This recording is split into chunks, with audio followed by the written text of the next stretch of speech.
Vector, summation, and integral calculus. Okay, so vector summation and integral calculus, the arena into which we are proceeding the discussion.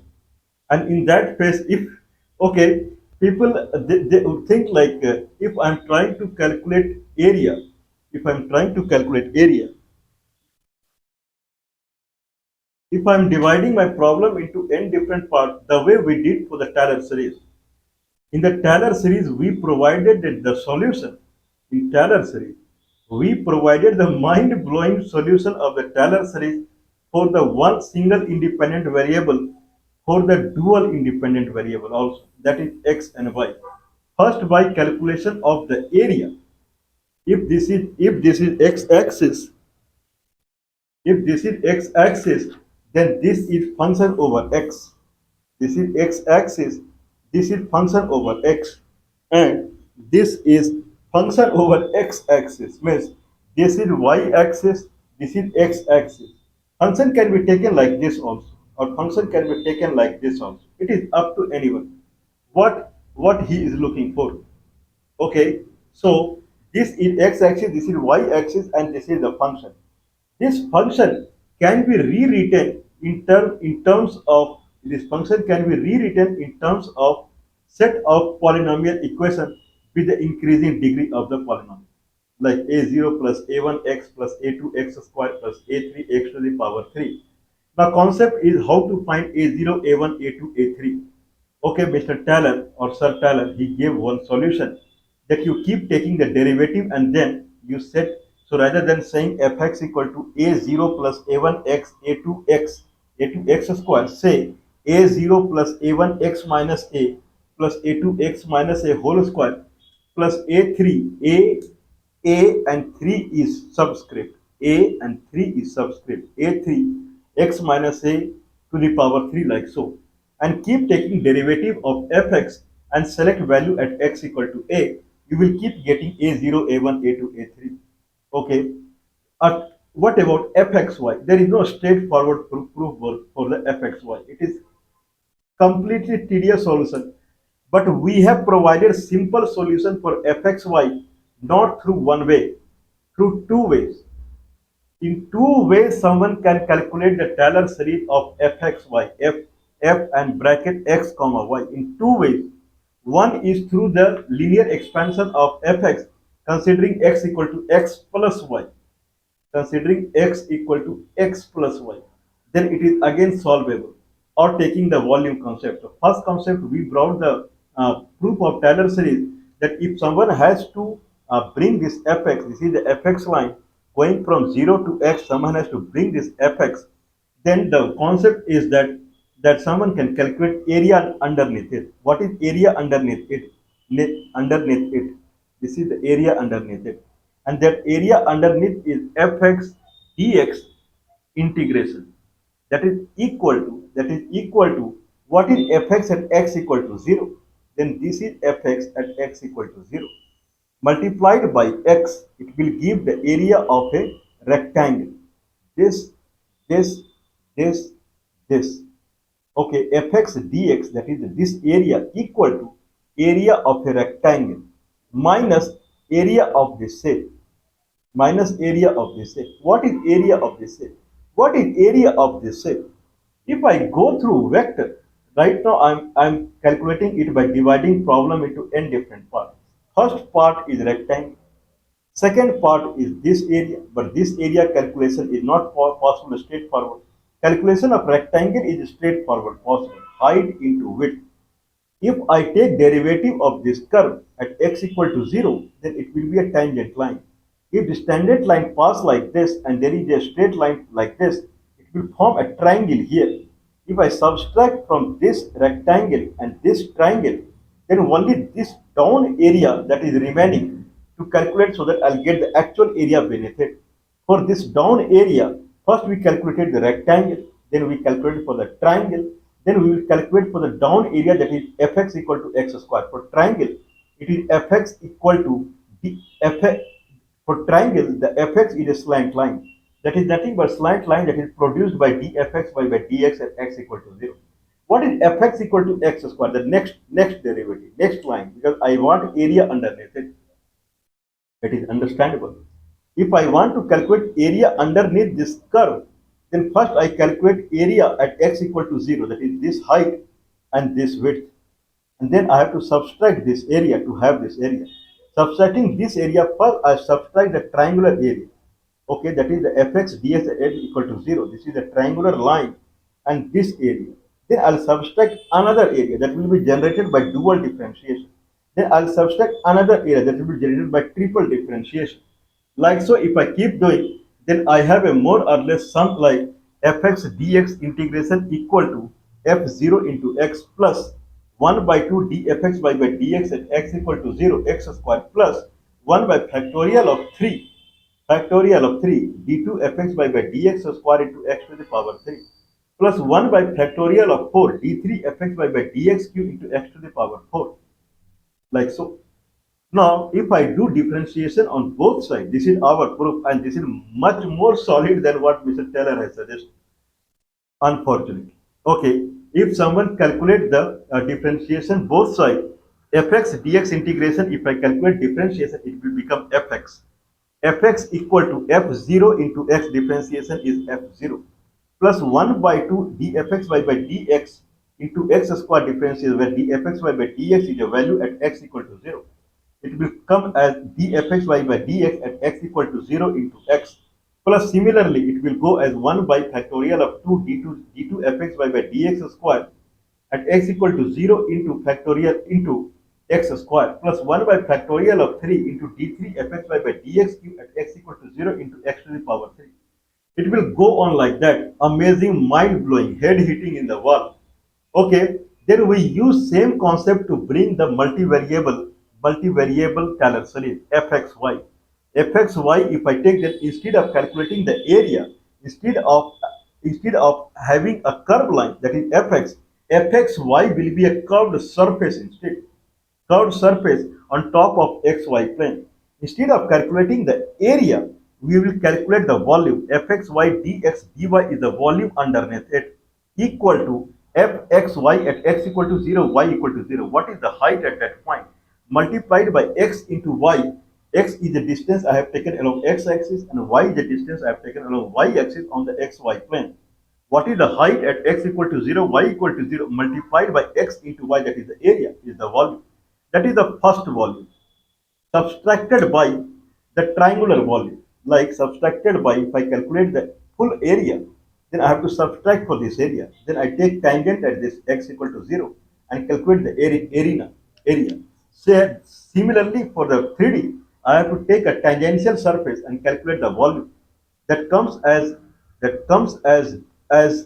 if I talk about kind of Taylor series, then it is 1 by 2. The area is 1 by 2 d2 fx by dx into x. Here it will come as 1 by 2 and in bracket dfxy by dx into x plus dfxy by dy into y in bracket close xy. Xy symbolizes the area on xy plane. There x symbolizes the length. So similar, 1 by 2 similar. Well, okay, what is difference? One is dfx by dx into x, and here it is dfxy by dx into x plus dfxy by dy into y. More or less, x can be replaced by x. This is our proof. This is not available in any of the book. Anyone can try. This is look like x can be replaced by x plus y. If I see the single variable Taylor series and the way we are calculating single variable Taylor series means what proof we were given. Left side is the area. Then right side, the second term is 1 by 2 dfxy by dx at x equal to 0 into x. Whereas in in the volume calculation, the second term is 1 by 2. Please watch our previous video, how to get the second term.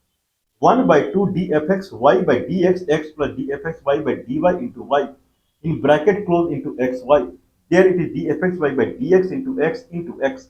X becomes x into y because there it is a straight line x distance, and here x and y, that is the area. So obviously that will change. 1 by 2, 1 by 2. There dfx by dx into x, here dfxy by dx into x plus dfxy by dy into y. Looks like x got replaced by x plus y. If I take derivative of x plus y, if I derive with the x, it will become dfxy by dx into x. Y will go away. If I derive with the y, then dfxy by dy into y, x will go away. That is the exact replacement. If I proceed thinking in that manner, if I proceed thinking in that manner, if I talking about the third area, that is 1 by factorial of 3 d2 fx by dx square into x square into x. This is what the third area is. That will be replaced by 1 by factorial of 3 1 by factorial of 3 and then d2 fxy by d2 fxy by something. So leave it. By x plus y whole square, that will settle it down into x into y. X plus y whole square, if someone takes it, then it will become, it will become kind of x square plus 2xy plus y square. Now we are in phase of calculating the volume. Other proof also we have placed. This is through volume way. Two proof we have given through x plus y. Both are new. It is not available in any of the book. Replacing x with x plus y. Now x plus y whole, earlier it was x square. Now it is x plus y whole square. X square plus 2xy plus y square. X square will change into d2 fx by dx square. d2 fx by dx square. Okay, and then x square. The way we did earlier. So earlier x become dfxy by dx into x. Here it will become d2 fxy by d2 f, or if I take as a whole 1 by 2 what we are taking, if I remove this 1 by 2, 1 by 2 outside what we are taking, if I remove 1 by 2, let's settle down with the x and y only, x plus y whole square, x square plus xy, 2xy plus 2xy, 2, I'm sorry, 2xy plus y square. 2 I can leave it because that is fixed and that can be divided. X square can be termed as 1 by factorial of 3. 1 by factorial of 3 d2 fxy by dx square. X into y, that can be termed as dfxy by dx into dfxy by dx into x square I'm sorry, into x by factorial of 2, and then y dfxy by dy into y by factorial of 2 plus y square, that will be termed as d2 fxy by dx square, d2 fxy by dx square, dy square into x square, y square by factorial of 3. Xy is outside. Someone can bring it here. Okay, this way someone, then xy will come and it will stick like 1 by factorial of 3 d2 fxy by dx square into x square x to the power 3 into y plus d2 fxy by dx dy into x square y square plus d2, I'm sorry, okay, d2 fxy by dy square into y cube into x by factorial of 3. This way someone can proceed, and then at the end we have fxy dx dy integration, that is the volume, equal to whatever we calculated. If I differentiate with dx dy or dxy, then we will get left side will be fxy and right hand side will be f 0 comma 0 into xy. If I differentiate with x and y, it will become f 0 comma 0 plus if I differentiate next one, what is next one is dfxy by dx into x square by factorial of 2, okay, into y plus dfxy by dy into y square into x by factorial of 2. If I do differentiation with x and y, first 1 by 2 will go away, y will go away, x square will be x, dfxy by dx into x plus dfxy by dy into y plus someone can settle down by differentiating. It will give the full Taylor series, amazing, mind blowing. No one would have tried through dividing our volume into n different parts, layer by layer. First is the cubical volume, second is the triangular volume, third is the x square volume, x cube volume, like that. If I divide, okay, people would rather say, why don't you calculate the area through vector way? What is vector way? Calculating the area through vector way. Consider this is x-axis and this is a curve. Can I do cross product of this vector? Can I do cross product of this vector and this vector to get area in between? Certainly we can do. This is a mind-blowing idea that anyone can think of. Can I calculate the volume? You are trying to calculate the area underneath it. Yeah, that is fx dx integration. Yeah, true. Equal to the area will be represent this curve. Represent this curve through vector.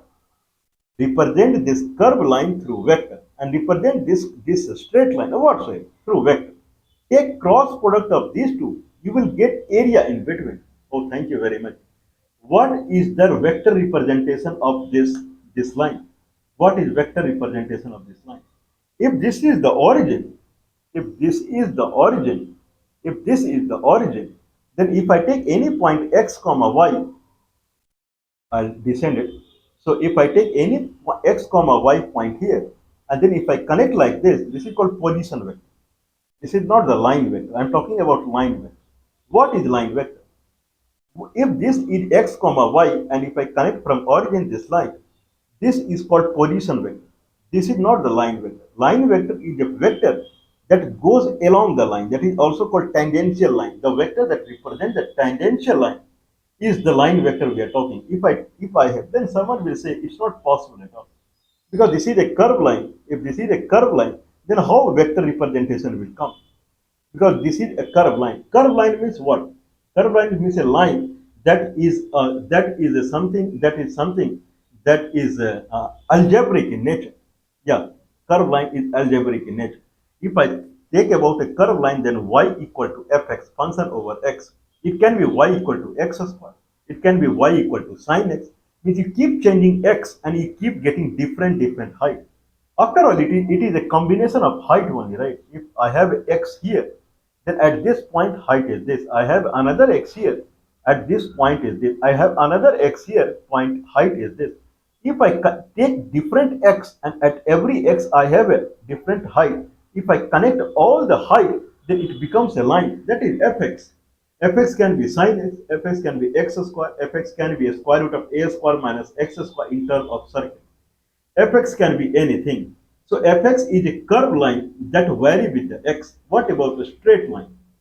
What about a straight line? If it is a straight line, then a straight line y will again vary with the x. Y equal to mx. Keep changing x, you will get different y. But that they are related by a constant factor. They may not related by a constant factor like y equal to a square root of a square minus x square. Y and x are not linearly related. This is not a linear equation. Okay, this is a quadratic equation. They are not linearly related. So if I have a vertical point that is changeable when I change in x and that is not a linear, we can have a vector representation also that is a algebraic vector that will keep changing if I change the x. What do you mean?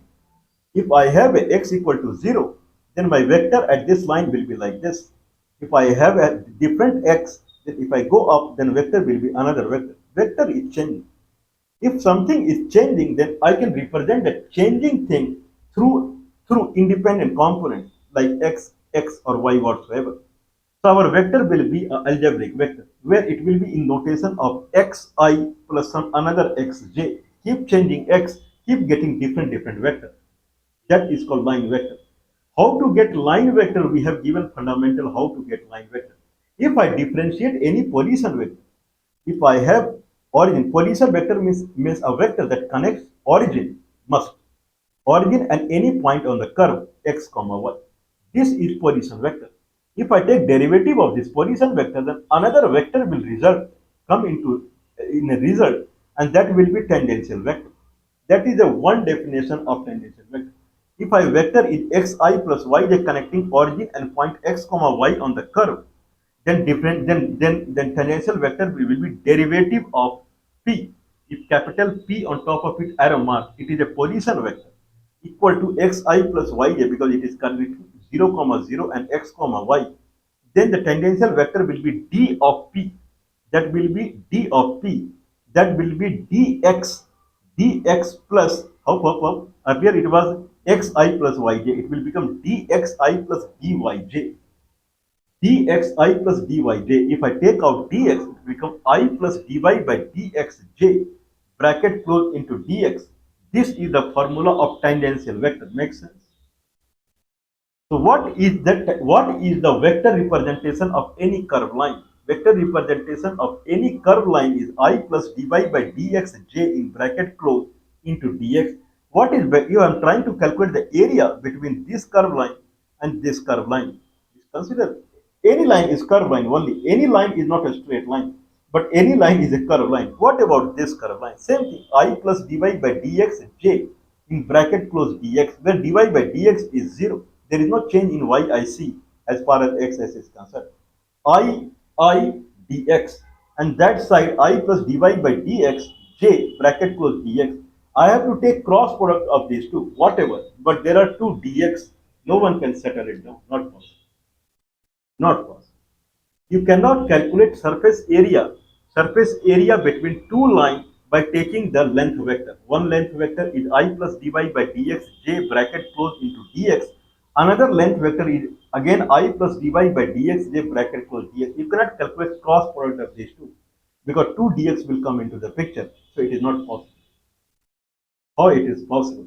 That is called parameterization or taking the third component. I believe we'll talk about.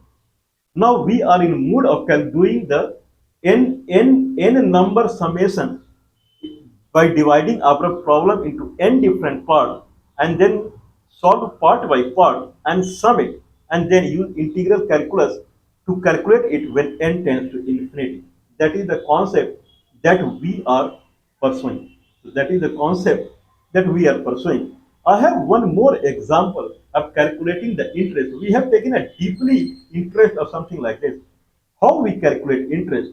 If I am going to some lender, and I'm saying I need some money. I need some money, or I am a lender, but I don't have any money, so I am going to a lender. I'm saying I need some money. Then he would say that money is recurrent. It will recurrent. What is recurrent? Every year, whatever the interest will be calculated, the interest will become interest plus the principal amount. It will become principal amount after 1 year. Then same interest will be applied on new principal amount. It will be recurrent every year. How much is the interest? Interest is 5%. 5% annually. That is very low interest. 5% annually or anything more than that. 5% annually we charge. Means if I am giving you $100 or if I am giving you 100 ruble or 100 rupees, 100 yuan, 100 pound, 100 euro, then after 1 year, interest will be 5%. Means 5 euro will get added. So new amount after 1 year you have, if I'm giving you 100 euro to you, after 1 year you have to give me 105 euro back after 1 year. Okay, I'll give it to you, don't worry. Okay, if you don't give me after 1 year, then after 1 year, 100 plus 5, 105 will become principal amount. And then over next year span, 105 rupees will be become principal amount and 5% interest will be charged on 105 euro. So after 2 years, 105 plus 105 into 5 by 100, whatever the amount comes, after 2 years, that will become principal amount and 5% will be charged on top of it.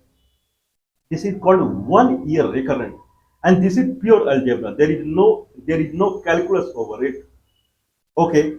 Okay. Then I am going to another lender. Boss, you are very headache. Tell me what you will charge. 5% charge smoothly 5%. If I give you back after 5 years, then 100 for 5 years. One year one every year 5 euro. After 5 years 25 euro. 25 euro. So 125 euro I'll give you back. Okay. So I don't like your idea that every year it will become recurrent. I'm going to another lender. No, he's more smart. Okay, what he is saying that I am giving the money at 4.5% or 4%. I am saying very much, thank you very much. Okay, I am ready for 1 year recurrent also. 4% is all right to me. Then he is saying, no, no, no, no. It is not 1 year. 4% interest is annual interest. That is true. Annual interest is 4%. That is true. But it is recurrent will happen every 6 months. What do you mean by 6 months? After 6 months, 100 euro will become 102 euro. because 2% is 4% is annual. Yeah, 4% is annual. So six year means 4 by 2, 2%. So 100 euro will become 102 after 6 months. Then after 6 months, 102 will become principal amount, and 2% will be charged on top of it for next 6 months. Then after 1 year, whatever is 2% of 102, that plus 102, that will become principal amount. So that will be more than 104, and then on top of it for next 6 months. Then like that. Okay, now he is calculating. He is scratching the beard. I am scratching my beard, and I'm thinking what to do now. What is the formula to get to understand what's going on? Then I'm seeing what these guys are doing is that y equal to y0 at the end of t. T is the time period. T is time period where y equal to a into y. I'm sorry. Y equal to a into y0 after 1 year. A is the interest rate. Y0 is the amount that I am taking from him. Y0 is the amount I am taking from him. If it is 100 euro multiplied by A, okay, for 1 year. Okay, then for the next year, then amount will become A is 5%. Right now consider A is 1 plus 5%. That is best word. Rather than saying y0 plus A into y0, rather we can say y0 in bracket 1 plus A. Altogether I can say A. Makes sense? 1 plus A, I can say A. What is the rate? That is 1.05. So y at the end of 1 year is a0 into y0. Sorry, a into y0. What is a? A is 1 plus 0.05. 1.05, that is the a, into y0. That will be the amount that will become after 1 year. After 2 years, then this will become principal amount and then multiplied by the a, that is a square into y0 after 3 years. A to the power 3 into y0. Understand? So looks like the amount after any t year is a to the power t into y0. A to the power t into y0. What about t is in break? T is in breakage. T is in breakage in the sense that he is calculating every 3 months, not every year, every 3 months. Then we will see. Now the y amount is a to the power t. T is number of the year, and it is getting accumulated every year. A to the power t into y0. Make sense? Now consider that I am repaying him. I have taken y0 amount as a lending amount, and every year I am repaying him s amount every year. S amount I am giving him back, not full. S amount I am giving him back. Now tell me what will be the formula. Then it will be a to the power t into y0, a to the power t into y0 plus s and what. Okay, we will tackle this through. Okay, then what will be the formula? The simple, okay, tell me the formula after 1 year. Then it will be y into y0, sorry, a into y0, where interest rate is 5%. Then a is 1 plus 0.1 plus 5%, means 1.05 into y0 plus s amount that I am giving back, or minus s, because I am giving back. This is after end of 1 year. How it will be in any number of years, and how we can solve it by dividing problem into n different parts and then sum it. Can I use integral calculus here where n times infinity or whatsoever? Then we will move ahead to see that what is exponential value. Mr. Euler or Sir Euler, very, very delicate mathematician. I would say very avid watcher or very silently watcher. He just watched the thing. He did not invent or something very big thing. But whatever there available in the mathematics arena at that time, he was a very, very silent watcher, Mr. Euler. And then he was the only person who talked about E. What is E? If I say log of 10 is 1, actually there is a base of it. Base. Why these things are coming? Log of 10 is 1, then base is 10. Log of 10 is something else, then base is something else.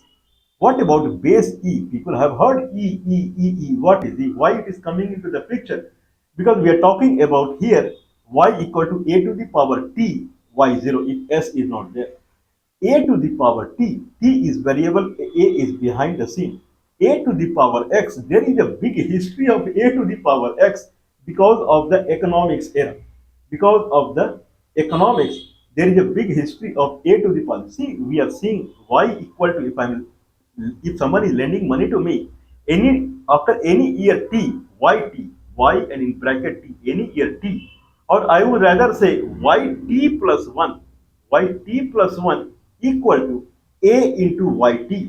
Whatever is the y at the end of t year, if I multiply by a, that is 1.05, it will become yt plus 1, or y at any t is a to the power t y0 at the initial amount, a to the power x, a to the power any variable. What is the history of this? And because of this history only, Mr. Euler thought about e to the power x rather than a to the power x, e to the power x. What is fundamental of e to the power x? If I take derivative of e to the power x, it will remain as e to the power x only. If I take integral of e to the power x, it will remain as e to the power x only. E is a magic number. How to get to e to the power x from a to the power x? That story also we will see. Amazing, mind blowing. Please don't mind supporting us. +91 is the India country code 94831 6061 is the telephone number. +91 is India country code 94831 6061 is the telephone.